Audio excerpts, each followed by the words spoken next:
You know, one of my favorite video game genres is the racing game. And one of my favorite things to happen to the genre is the addition of the open world. So today I'd like to take a look at one of the earliest games that I remember to add those two things together.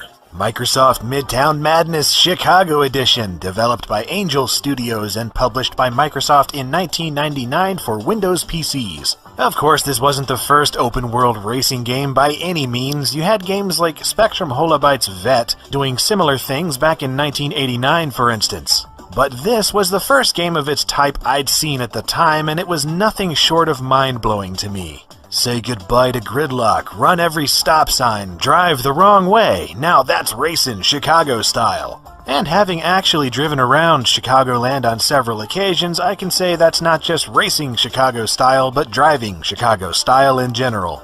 Inside the box, you get the game on a very blue CD-ROM and a jewel case booklet, which contains some basic information about the game, though the meat of the info is included on disc as a help file.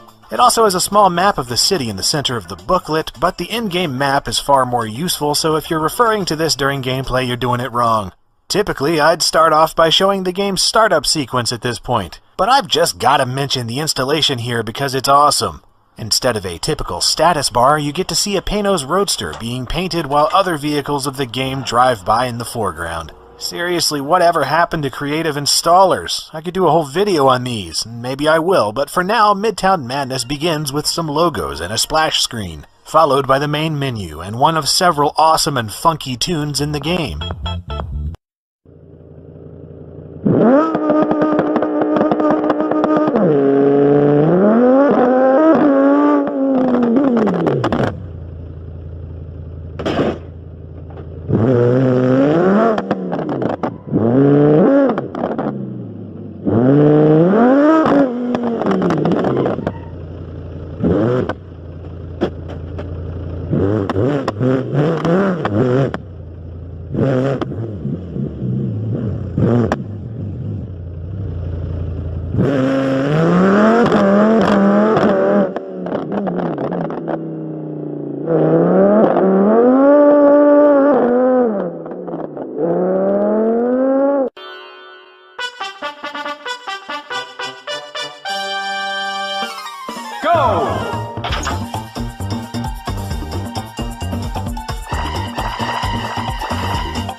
Finish!